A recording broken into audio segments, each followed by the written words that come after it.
Amigos de Enlace, muy buenas noches.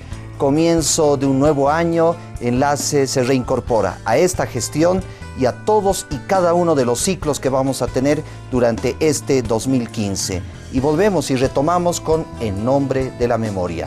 Voy a dar la bienvenida a la doctora Anil Heredia. Doctora, un gusto nuevamente reencontrarnos en este año, en esta gestión 2015, para reencontrar el escenario de En Nombre de la Memoria, de lo que ya hemos recorrido el año 2014 con los 5 programas que hemos tenido. Y voy a dar también la bienvenida a Gabriela Arce. Gabriela nos acompaña desde el primer bloque, que le va a dar la validez al testimonio de uno de los momentos importantes en procesos dictatoriales que hemos tenido, que serán las ejecuciones sumarias. Bienvenida a ambos. Gracias. Justamente, amigos de Enlace, vamos a tener un encuentro distinto, diferente, porque el día de hoy veremos la temática de ejecuciones sumarias. Uno de los momentos difíciles que hemos tenido en el país, en los procesos dictatoriales que hemos tenido, destacando obviamente lo de Banzer, lo de García Meza, y que mediante el testimonio de Gabriela Arce le daremos la validez, la sostenibilidad a esta temática que no muere y que, como todas que hemos visto En Nombre de la Memoria, aún falta mucho por resolver. Doctora, uno de los elementos fundamentales a manera de comienzo de esta gestión 2015 es lo que vamos a tener. El ciclo En Nombre de la Memoria, estamos a la mitad del camino. ¿Qué nos resta por venir? Sí, muchas gracias, Carlos. Un saludo a todos los televidentes y a todos los compañeros y compañeras que forman parte de ASOFAM. Saludos cariñoso a Gabriela. Sí, el año pasado hemos tenido una actividad muy importante para todos y para nosotros en este programa En Nombre de la Memoria. Y con mucho dolor para nosotros, pero con la necesidad de hacerlo, hemos recorrido 5 programas y en ellos hemos trabajado temas como tortura, las desapariciones forzadas en Bolivia, el genocidio, las masacres, es decir, formas de agresión contra las personas y que ha formado y que forma parte de las dictaduras, cuyo interés fundamental ha sido destruir al enemigo, pero caracterizado un enemigo dentro del país como si fuera el enemigo del Estado, de la República, etc. En ese sentido, hemos avanzado estos 5 y este año continuaremos por lo menos con 5 programas más, ¿no es verdad? Y trabajaremos temas que son, obviamente, están, digamos, de interés para ASOFAM y para toda la población, para recuperar la memoria. Entonces, hoy día será las ejecuciones sumarias, que ha sido una forma de represión y de destrucción a los activistas políticos en nuestro país. También trabajaremos el tema de la prensa, es decir, la agresión a la prensa. Queremos trabajar el tema de las agresiones a los campesinos, las masacres campesinas que se han dado en estos procesos, y también el impacto de las persecuciones, ejecuciones, desapariciones sobre las familias, y en este caso las mujeres y los niños. Tendríamos más material, pero bueno, creemos que con estos temas podemos de alguna manera coadyuvar en recuperar la memoria, no olvidarnos de estos temas para que no ocurra nunca más. Y para dar el sustento a la necesidad de formar una comisión de investigación de estos hechos y encontrar también a los culpables, ¿no? Muchas gracias, doctora.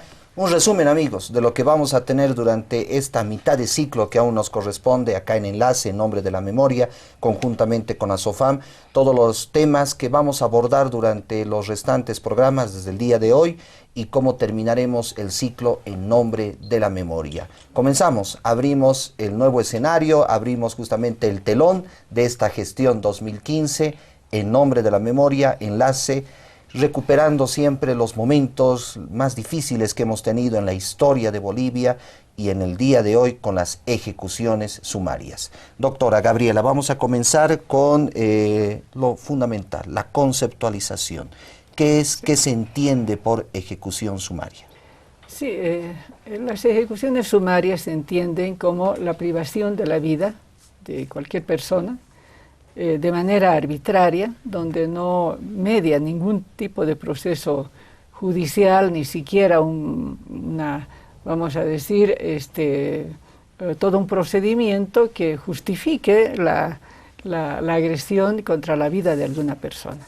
Las ejecuciones sumarias son dadas, son privaciones de la vida por parte de agentes del Estado, y cuando hablamos de agentes del Estado podemos identificar de alguna estructura del Estado. Habitualmente es el hecho, sea de manos del ejército, ¿no es cierto?, o de las policías, que sean políticas o no, o de agentes que son, digamos, permitidos su funcionamiento bajo la anuencia del Estado, ¿no es verdad? Estos casos se han dado en los casos de los paramilitares. En el caso nuestro, en general, han sido hechos por agentes del Estado. Entonces, la ejecución sumaria, es importante indicar que son privaciones de la vida, ¿no es verdad?, sin que medie ningún tipo de juicio. Y el tema de las ejecuciones sumarias, tenemos muchos casos en Bolivia que luego lo revisaremos. Sin embargo, ya en la reunión de evaluación y de estructuración después de la Segunda Guerra Mundial, después de Nuremberg, se identifica el tema de la ejecución sumaria como un hecho de lesa humanidad, ¿verdad? De tal manera que esto está tipificado como tal y forma parte de uno de los artículos del Código, de tal suerte que la ejecución sumaria está absolutamente prohibida en cualquier tiempo o lugar. Es parte de la normatividad del derecho internacional. Claro, e inclusive cuando se da en guerra, ¿no es verdad?, se supone que los que han caído presos son prisioneros de guerra, ¿no es verdad? Y por ello mismo nosotros podemos identificar por qué el Che Guevara era un prisionero de guerra y sin embargo le hacen una ejecución sumaria. Porque había una guerra en ese momento, ¿no? Y lo mismo vamos a ver en Teo Ponte y en otros momentos. Pero este es un caso típico, el caso del comandante Che Guevara, que ha habido una ejecución sumaria. Tal vez ahí le podemos añadir, doctora, que no solo el tema de guerras a nivel macro que hemos tenido, el caso de la Segunda Guerra Mundial, sino de las guerrillas también que hemos tenido en el caso de Bolivia, en el caso de Latinoamérica, y de lo sucedido durante las décadas entre los 70, 80, 90, exacto, que hemos tenido procesos justamente similares, exacto, en ese sentido, ¿no? Hay un tema muy interesante que usted toca, ¿no? Es decir, cuando se desata una guerra no necesariamente son guerras de posiciones, guerras militares entre países, sino que el momento en que se define como Estados Unidos como la guerra sucia al interior de los países, ¿no es cierto?, se supone y adoptan el criterio de que la guerrilla en realidad está estableciendo una guerra, ¿no es verdad?, y está dentro de ese marco. Y en ese marco, en el Uruguay, el año 73, que tiene el golpe en el Uruguay, caen prisioneros los dirigentes de los Tupamaros y son tomados como prisioneros de guerra. Ese es un caso especial, ¿no? Y como prisioneros de guerra estuvieron maltratados, etcétera, pero han sobrevivido. Uno de ellos es Mujica, por ejemplo, ¿no? Sendic, etcétera. Que no fue lo mismo en la Argentina ni en Bolivia. Lo dejaremos justamente, doctora, para irlo desglosando en el programa y así le damos la presencia. A Gabriela Arce, muchas gracias, Gabriela. Primero, la bienvenida a Vía Yala Televisión, a los estudios del canal, al específicamente Enlace, el programa que el día de hoy tenemos y que va a cobijar En Nombre de la Memoria, para que nuestra teleaudiencia conozca un poco la vida de Gabriela, la presencia, la validez en el programa. ¿Quién es Gabriela Arce? Pues soy una ciudadana más, una ciudadana boliviana, por supuesto, que ha sufrido como gran parte de las familias en Bolivia la represión en las distintas dictaduras. Soy hermana de uno de los guerrilleros de Teo Ponte. He sido también una luchadora social durante, pues creo que toda mi vida. Creo que era una cuestión de herencia. Y he en la dictadura de García Mesa tuve que salir al exilio. Digamos que, en resumen, podríamos decir que un poco esa soy yo. Y ahí podemos identificar, amigos de Enlace, que Gabriela Arce ha vivido justamente el tema de los procesos dictatoriales en carne viva, desde la familia, desde la presencia misma, desde la actividad, en cada una de las facetas que nos ha comentado a nivel de resumen de su hoja de vida, lo voy a determinar así, Gabriela, de lo que ella es parte hoy también de ASOFAM y de lo que va a colaborar en el sentido de las ejecuciones sumarias que vamos a tener. La misma pregunta, Gabriela, ¿cómo podemos entender el concepto, la idea de ejecuciones sumarias? No sé si podamos entenderla. Es incomprensible. Nila ya nos hablaba de leyes concretas, de tratados internacionales en los cuales la preservación de la vida, la integridad humana, la integridad física, pero también la integridad de la dignidad del ser humano, tenía que ser respetada.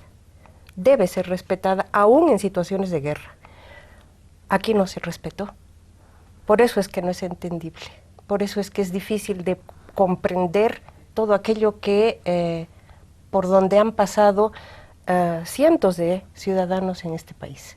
La vulnerabilidad ha sido uno de los elementos, tal vez que ahí podemos resumirlo, para entender de que no se ha respetado en ningún momento, ningún ámbito, si vale el término, de los derechos humanos en cada uno de los ciudadanos que ha sufrido esta característica, llamémoslo así, de los procesos dictatoriales. Seguro. Los derechos humanos han sido totalmente vulnerados permanentemente durante todas las dictaduras.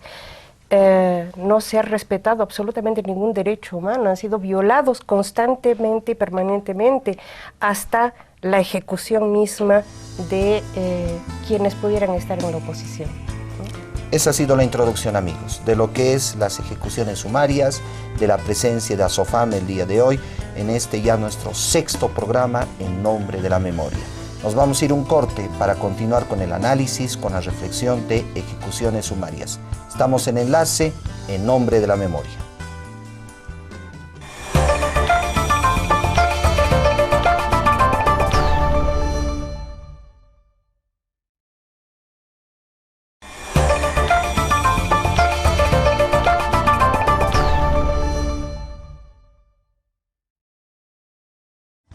Volvemos, amigos, a Enlace, estamos en esta noche especial, en este lunes, compartiendo en nombre de la memoria.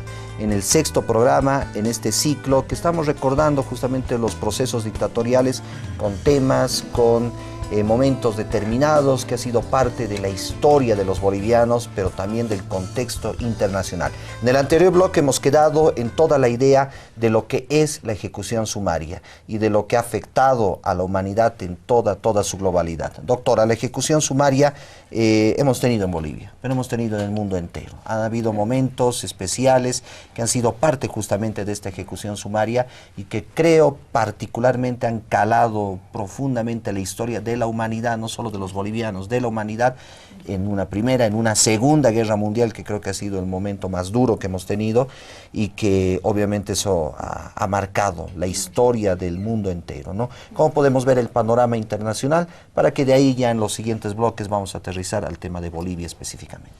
Sí, las ejecuciones sumarias no se refieren sola y exclusivamente a un fusilamiento, ¿no es cierto?, sino es la privación de la vida por cualquiera sea de las formas, por tortura, ¿no es cierto?, por ahogamiento, hay gente que los han tirado del avión, ¿no es verdad? Es decir, cualquier tipo de muerte donde no medie un proceso judicial que, digamos, justifique o que dé los elementos jurídicos que permitan aceptar una supresión de vida, ¿no es verdad? El hecho de la silla eléctrica en Estados Unidos es pues una ejecución, ¿no es verdad? Es una ejecución, bueno, esa estará mediada por elementos jurídicos. Ahora, doctora, Entonces, perdón, hay un elemento previo, tal vez que, no sé si vale el término, lo podríamos analizar, juicios. ¿no? Se producen formas de juicios, ¿no? Creados, no creados, con una validez o no validez, pero se da un marco, un paraguas normativo previo a la ejecución sumaria, ¿no? ¿Cómo podemos entender el aspecto tal vez jurídico en ese sentido que aterriza ya en la vulnerabilidad del hecho mismo, ¿no? Se supone que en un juicio existe una, ¿qué se llama?, una acusación sobre algún hecho que justifique la entrada en un juicio. Luego, en un juicio existe no solamente la acusación, sino tiene que haber un sistema que permite utilizar normas, etcétera, de defensa, de cargo, de descargo, etcétera, de tal manera que defina cuál es el nivel de culpabilidad y la sanción que le podría ocurrir. Este es en casos, digamos, habituales, normales. Por tanto, un prisionero, un preso político, no es un prisionero de guerra. Un preso político está en una lucha por ideas y, por tanto, no justifica digamos, su eliminación, la supresión de su vida, porque tiene ideas diferentes. ¿Dónde está la culpa de ellos? Son ideas diferentes y, por tanto, no pueden pues ir a suprimir la vida porque, bueno, alguien piensa diferente a uno. Esa es la ejecución sumaria. También en este elemento, ya en las guerras anteriores, ya en los 1800 y en la Primera Guerra y Segunda Guerra Mundial, ya estaba vigente el concepto del prisionero de guerra. Y el prisionero de guerra es una persona que, cualquiera sea su nivel, es una persona que está luchando por defender la soberanía, la integridad del Estado, bueno, ahí hay que ver, ¿no es verdad? Y está enfrentado no por razones individuales, sino por razones que está llevando este país o otro, ¿no es verdad? Entonces, esa es una guerra. Y por tanto, los prisioneros siempre han sido respetados en todas las etapas. Ahora, evidentemente han habido momentos que seguramente pues pasaron también los fusilamientos. Y es que el respeto viene desde el derecho internacional, que lo determina así, exactamente, ¿no? El derecho internacional. Cuando se refuerza este tema es después de la Segunda Guerra Mundial, porque hay los millones de personas que son ejecutadas en hornos crematorios, ¿no es verdad? Entonces se da más fuerza al tema de, ¿qué se llama?, al Convenio de Ginebra de 1949, que es consecuencia de todos estos procedimientos, donde se indica que todas las personas puestas fuera de combate, sea por enfermedad, herida, detención, serán en todas las circunstancias tratadas con humanidad, ¿no es verdad? Y por tanto, pues no pueden ser ejecutadas. Entonces, también en este convenio, indica que ninguna persona prisionera podría ser torturada, podría ser ejecutada, por supuesto que no, ni tampoco mutilada o tratada con efectos crueles o degradantes, ¿no es verdad? En el caso de la Segunda Guerra Mundial, cuando capturan los alemanes, por ejemplo, cuando ya los soviéticos van avanzando, muy cerca de Berlín hay un lugar, uno de los campos de concentración, donde los mataron como a 14.000 soldados, que eran prisioneros, y los mataron. Entonces, no había, pues, ¿no? Alemania no respetó absolutamente ninguna nada. Entonces, yo creo que hay que definir bien esto. Y yo quiero, si me permite, nuevamente agarrar el tema de la decisión que toma en esta política internacional que asume Estados Unidos en la época de los 60, 70, después de la Revolución Cubana y la emergencia de varios grupos guerrilleros, ¿no es verdad?, en todo el continente. Entonces, Estados Unidos define una postura que es el de la seguridad nacional. Y entonces, en la lógica de la seguridad nacional, ubica que hay grupos armados que estarían ya intentando tomar la toma del poder, era la experiencia clásica de Cuba. Que lo llevaron como doctrina. Entonces, claro, es la doctrina de la seguridad nacional, y como los grupos armados estaban arriesgando la estabilidad interna del Estado, entonces define lo que es la guerra sucia. Guerra sucia porque es la destrucción de otro connacional a partir del propio ejército nacional.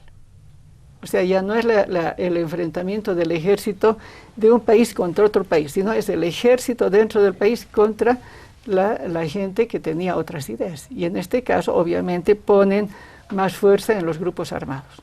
Que han sido los más afectados, los entre más comillas, perseguidos, ¿no? Por la cantidad, en este caso por la gravedad. magnitud y por la gravedad. ¿No? La gravedad del asunto. No es que se llevaban solamente presos, sino eran eran todos torturados, etcétera, y bueno, después de eso eran eliminados, ¿no? Es decir... Yo he rescatado, doctora Gabriela, algunas ideas claves para la temática, amigos, que estamos viendo de ejecuciones sumarias. Entre ellas que en todas las jurisdicciones que hoy se conoce, la ejecución sumaria posee un elemento de carácter ilegal, ya que viola el derecho del acusado a un juicio ante un castigo por la muerte que se le va a generar, ¿no?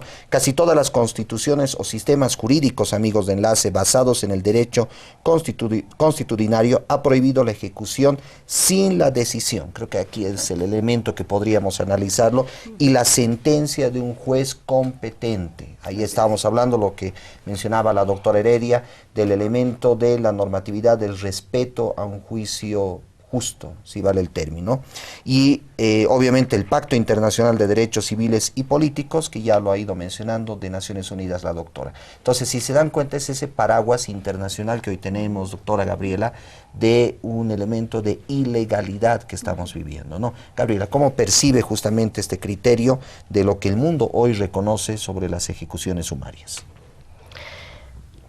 Es imprescindible.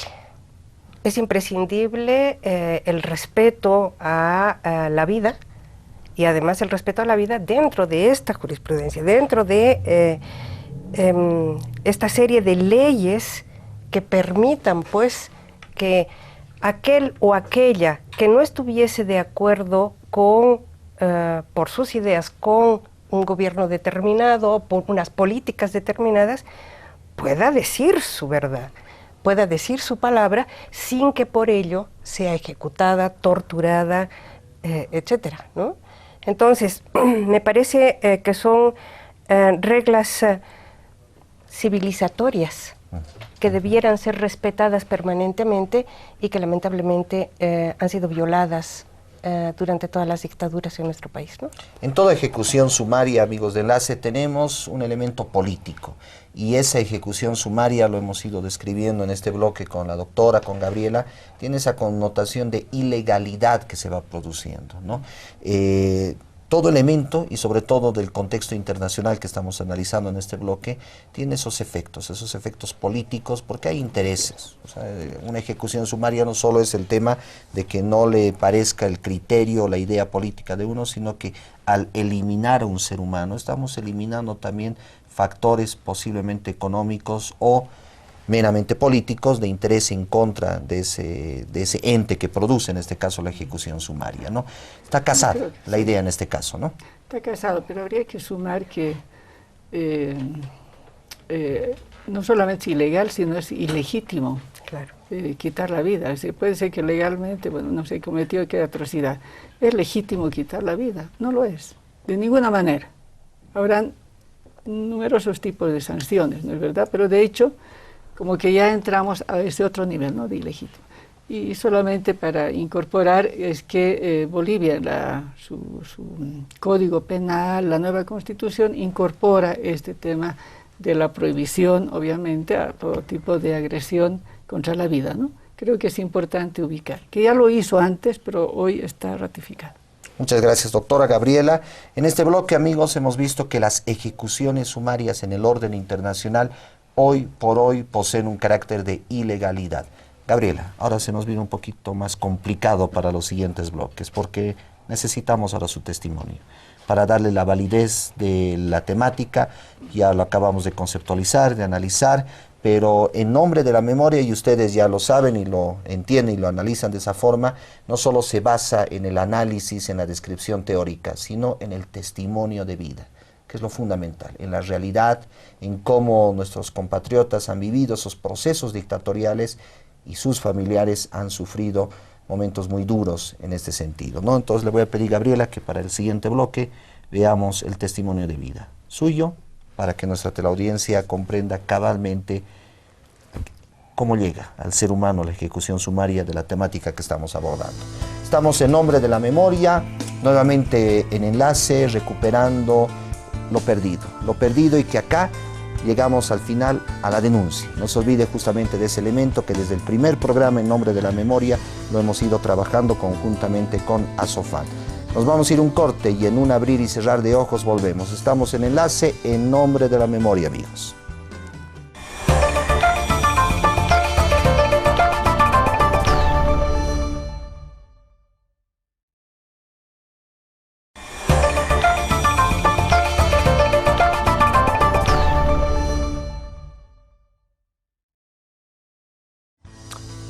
Un lunes de compartir enlace, de compartir en el ciclo en nombre de la memoria.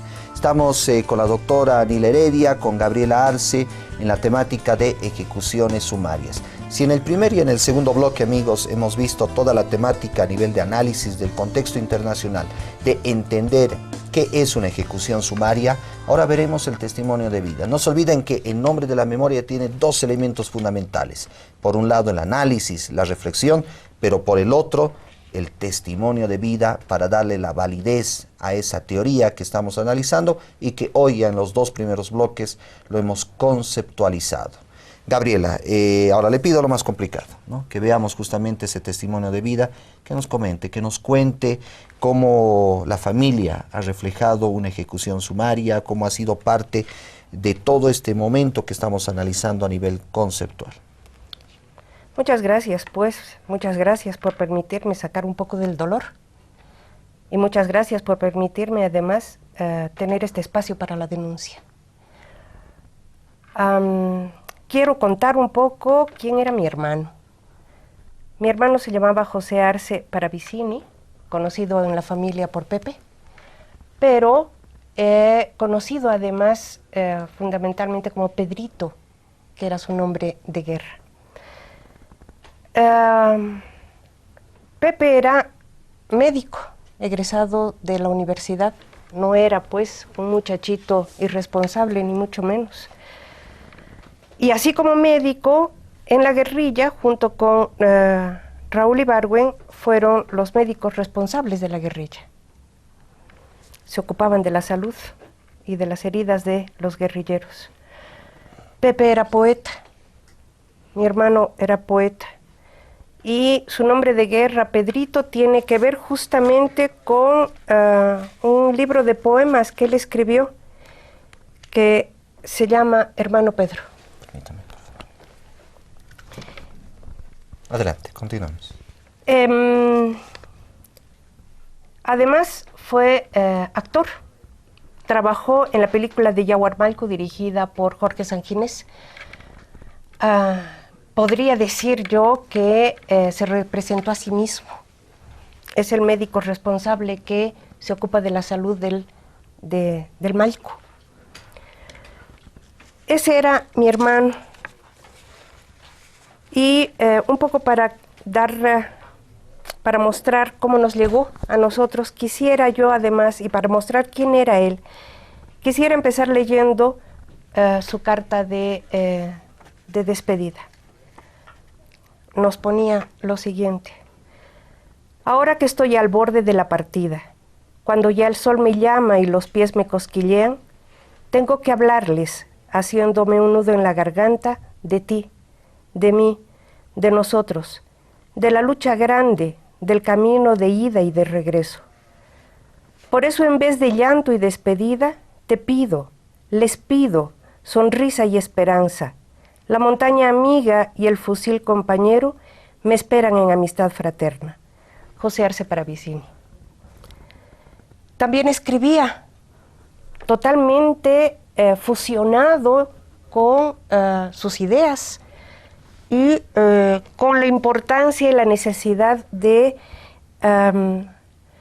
hacer justicia y además de tener un país con una sociedad equitativa. Entonces, entre sus poemas escribía: hermano Pedro, ahora te hablo de igual a igual con un dolor parecido al tuyo, con mi alma tan triste como los ojos tuyos. Ya no te hablo desde arriba. Hoy he bajado a tu encuentro y veo que es bien duro tener que sufrir en carne propia. Ven, hermano, vamos a viajar juntos, columpiando nuestras penas en las ramas de los arbustos. Quiero que juntos escapemos de todas las tristes estupideces nuestras. Ven, vamos a tratar de cambiar.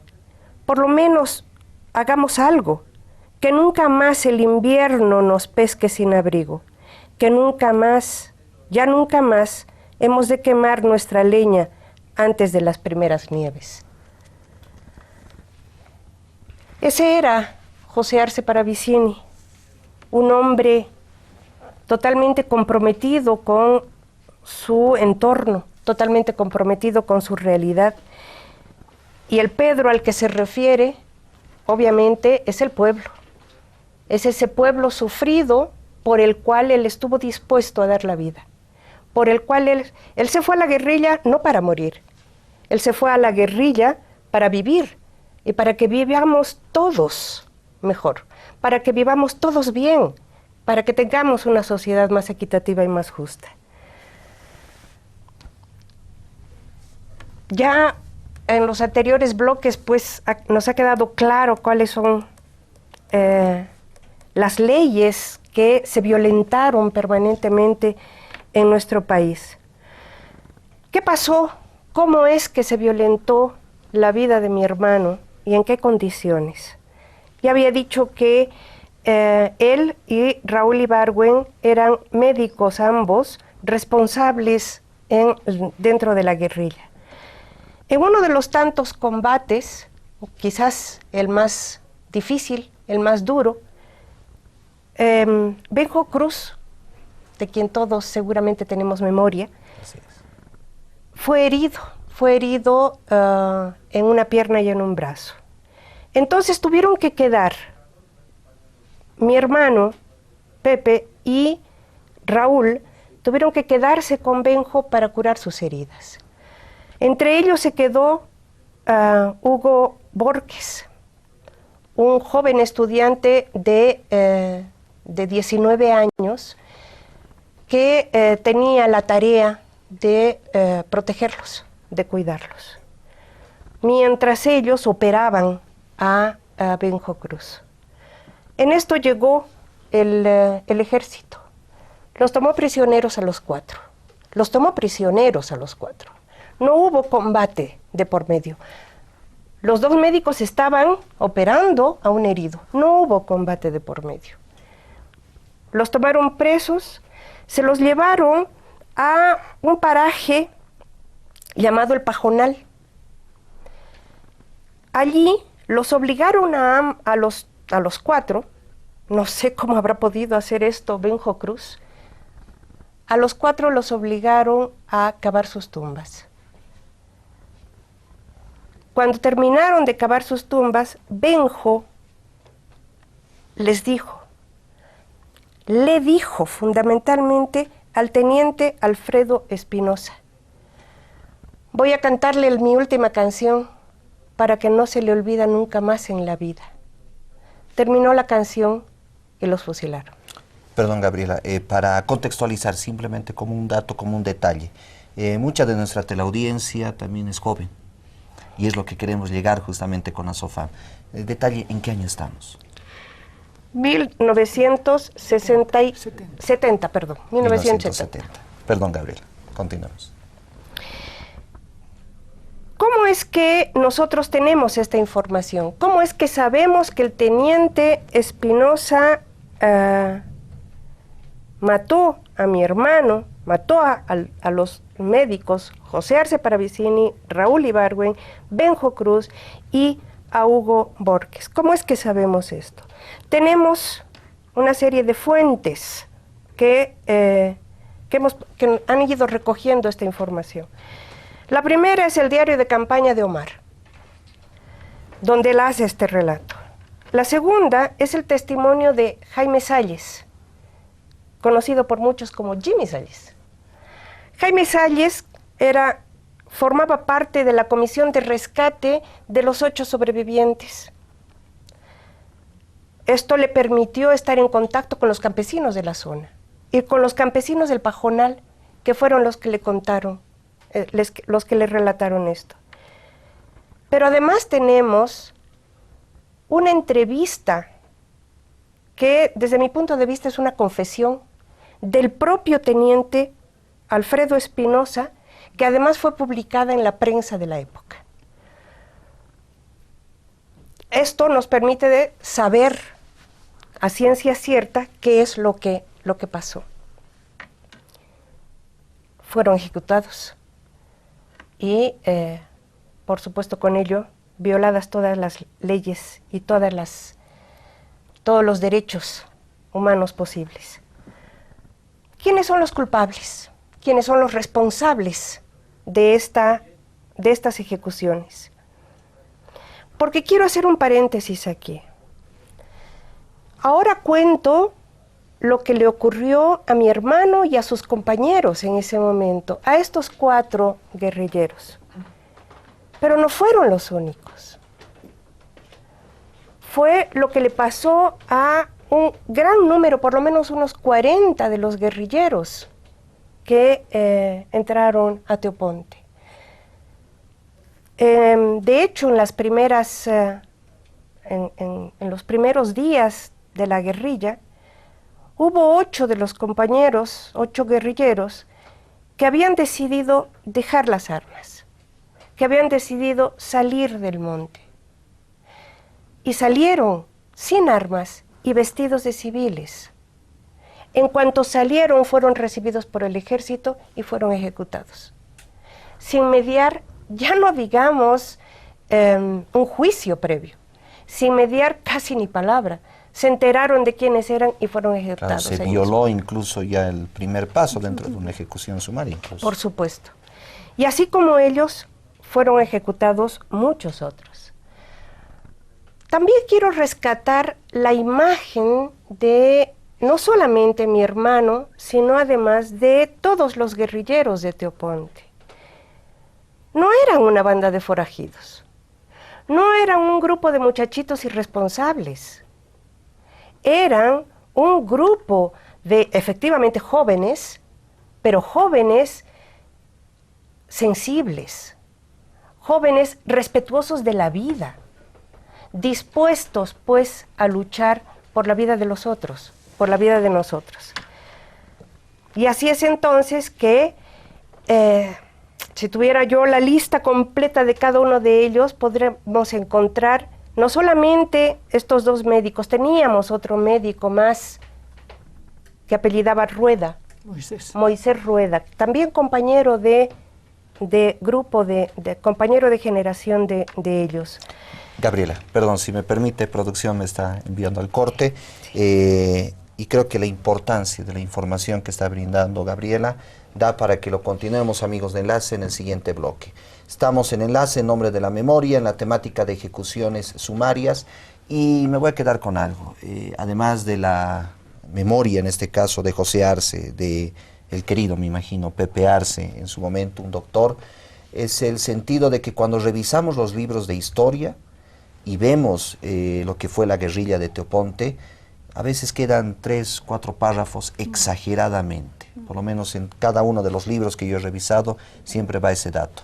Pero acá Gabriela ya nos indica que lo de Teoponte ha sido más allá de un simple grupo de amigos o de jóvenes en su momento de continuar un ideal político, en este caso de lo sucedido con el Che Guevara, sino de que eso ha ido más allá y ahora encontramos una temática distinta, si se dan cuenta, el tema de las ejecuciones.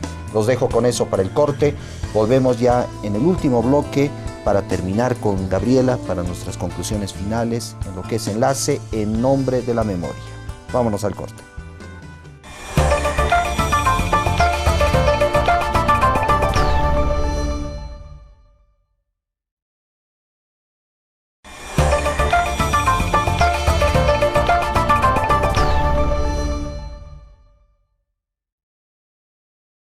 Y en este lunes de enero que retornamos, que volvemos con Enlace, con el ciclo En Nombre de la Memoria. Muchísimas gracias a ustedes, aprovecho por todos los correos, los mails que nos han enviado, que fortalecen día tras día este ciclo y cada uno de los que tenemos en Enlace. Voy a continuar con Gabriela directamente porque el testimonio de vida saben que es el elemento fundamental en nombre de la memoria. Continuamos simplemente así, Gabriela.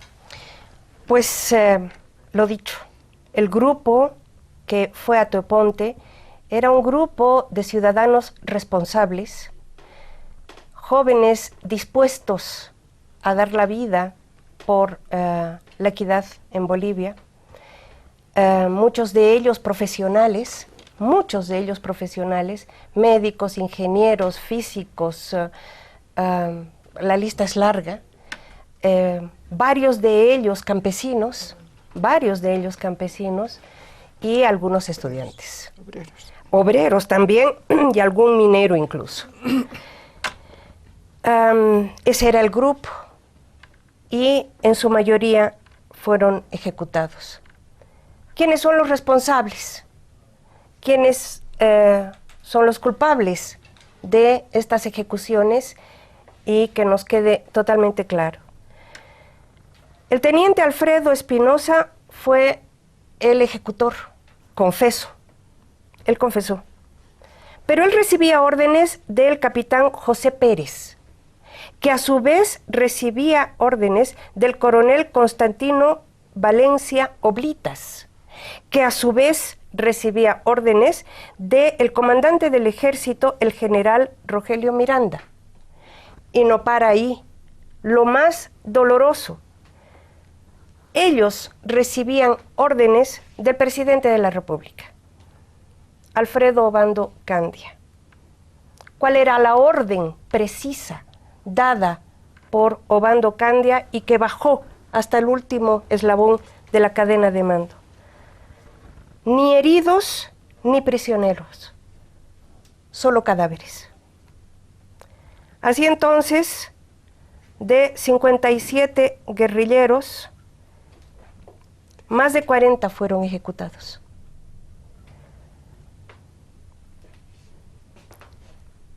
Entonces, después de esto, debiera más o menos quedarnos claro que no podemos guardar silencio.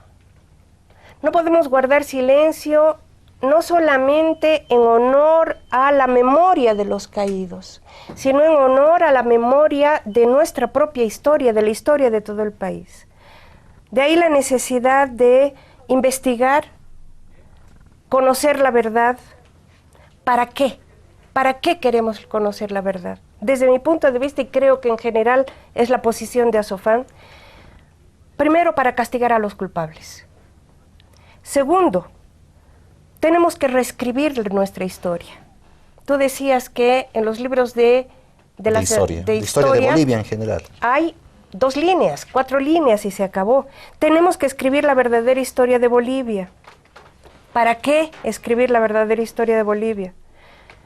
Para que no se repita, para que no tengamos nuevas dictaduras jamás, para que no hayan ejecutados. Porque además queremos alcanzar el resarcimiento que se merecen nuestros mártires. Pero aguas, que nos quede bien claro a qué resarcimiento nos referimos. No es un resarcimiento económico. Nuestros mártires no pelearon por hacerse ricos. Nuestros mártires pelearon porque todos tengamos una vida digna. Queremos un resarcimiento, sí, moral, sí, social, sí, político, porque se lo merecen ellos y porque se lo merece Bolivia. Gracias, Gabriela. Muchas gracias por el espacio, por el momento, porque Amigos de Enlace, en nombre de la memoria, trata de no generar llanto en ningún momento, no trata de generar un resarcimiento económico, y te agradezco, Gabriela, por el término, porque la línea de Azofán no es la línea de un resarcimiento económico, sino de un resarcimiento moral, lo primero, social, político, personal, porque cada una de las familias merece ese espacio y esa oportunidad para generar tal vez en un juicio, identificar al culpable. Y ahí recién el cuerpo podrá estar en paz, la mente y la familia tal vez. Muchas gracias, Gabriela, por el testimonio. Muchas gracias. Dedicamos, evidentemente, este espacio, este programa a José Arce, a Pepe, pero Pepe que representa a todos y cada uno de estos jóvenes en su momento que han brindado su vida, no por un simple capricho, sino por ideales políticos, por ideales de justicia, de verdad, que no sé si concuerdan conmigo, hoy necesitamos muchos de esos jóvenes que realmente generen una conciencia clara de vida por el bien del pueblo, no solo el bien personal. Sí, Gabriel. Sí, si me dejas Claro nada sí. más, algo que creo que es importantísimo mencionar. Con estos 67 que se fueron, se fue una generación, no solamente de los 67, sino además de todos aquellos que cayeron en las distintas, que cayeron presos, que fueron perseguidos, que además fueron ajusticiados, que fueron tirados desde los aviones a los ríos del Beni. Se perdió toda una generación de liderazgo político, de claridad ideológica que mucha falta nos haría y nos hace ahora. Y si vale el término, podemos hacer una analogía, ¿no, doctora? Si en México hoy tenemos 43 que nos faltan, en Bolivia hemos tenido 67 en su momento. Y así cada proceso histórico latinoamericano vive también su propia historia y su propia realidad. Gracias, Gabriela. Conclusiones, doctor. Estamos en la recta final de la temática de ejecuciones sumarias. La experiencia, el testimonio de Teo Ponte es una parte de la historia de Bolivia. Tendríamos que recordar que el golpe de Banzer, que empezó el 18-19 de agosto en el oriente, el 19 cayeron presos, los tomaron presos en Santa Cruz. A muchos universitarios, dirigentes sindicales, la población que salió en contra del golpe de Banzer, porque estábamos en una etapa de la Asamblea de Pueblo, etc. Esos presos, que se cuentan más de 100, no sabría ahorita precisar el número, mucho más de 100, fueron pocos los que fueron enviados aquí a La Paz para que continúe su prisión, ¿no es cierto?, y su tortura, etc. Pero quedaron un número muy importante y los fusilaron. Los fusilaron ahí en la prefectura, en la plaza de Santa Cruz. O sea, fueron fusilados. No ha habido estaban presos. Y lo mismo podemos decir, durante la época de Banzer, que es la época más dura, la más represiva, por el tiempo y por la manera como se aplicó, tenemos al menos unos 15 compañeros que cayeron presos, que fueron torturados salvajemente, algunos de ellos murieron a palos, otros fueron fusilados, ¿no es cierto?, que fueron fusilados, así después de tortura, finalmente los fusilaban o alguno muerto por gangrena. Definitivamente que se muera con gangrena. Entonces, digamos que la historia de Bolivia está tan teñida de este tipo de agresiones que es impresionante. Y por qué no también recordar los muertos en caracoles, los mineros que durante García Meza, por lo menos se dice aquello, que era de García Meza esa etapa, los hicieron desvestir a los mineros y luego los mataron, ¿no?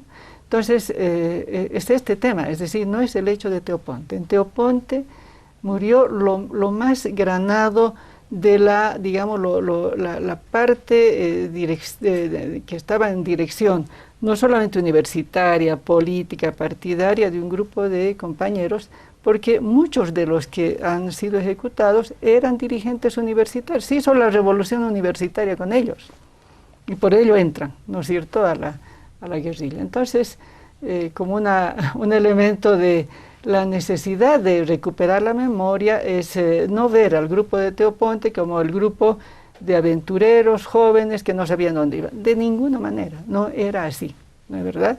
De ninguna manera todos los muertos durante la época de Banzer, que han sido ejecutados, etcétera, eran compañeros que habrían ido, bueno, por locos a pelearse. No era así, era una pelea por una sociedad digna, por una sociedad justa, ¿no?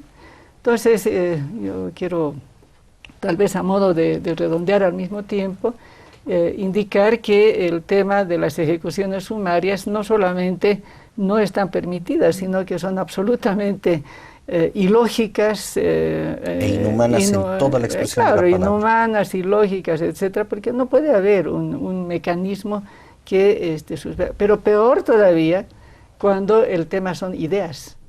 Las ideas no se combaten con la muerte, ¿de verdad? No se combate. Entonces, todo lo que genere actitudes de agresión y al mismo tiempo que justifique la muerte del otro, no se, de ninguna manera podría ser justificado.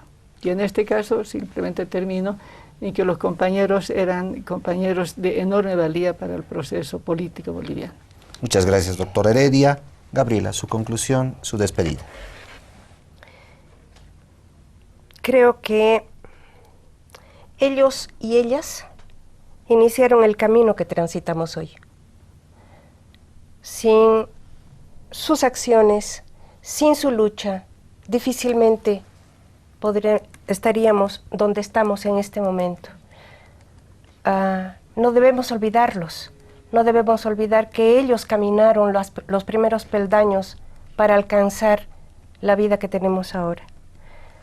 Por lo tanto, terminar con la frase tan sabida y tan dicha y tan poco escuchada por quienes se debe. Ni olvido, ni perdón. Justicia. Muchas gracias, Gabriela. Y me voy con eso, amigos. Me voy con la idea de ni olvido ni perdón. El día de hoy en Enlace, en el ciclo En Nombre de la Memoria, hemos tenido el tema de ejecuciones sumarias. Nuevamente, no para generar ningún llanto, ninguna protesta de ningún estilo, ninguna reivindicación económica, que lo han descrito muy bien Gabriela y la doctora, sino para esa reivindicación moral, social y de esos ideales políticos. Todos tenemos el derecho de generar un ideal político de uno o de otro estilo, de una o de otra formación, pero no por eso vamos a llegar a tener los gravámenes más grandes en el tema de los derechos humanos, que hoy lo hemos podido detectar de esa forma. Si se dan cuenta, en los anteriores 5 programas nos han ido acompañando siempre personajes, siempre fotos y siempre imágenes. Y se dan cuenta, el día de hoy aún siguen presentes en este ciclo En Nombre de la Memoria. Ellos y las fotos y las imágenes son parte de momentos históricos que ha vivido Bolivia en procesos dictatoriales y de personas desaparecidas, torturadas, ejecutadas, que han sido parte justamente de esos momentos difíciles en la historia de nuestro país.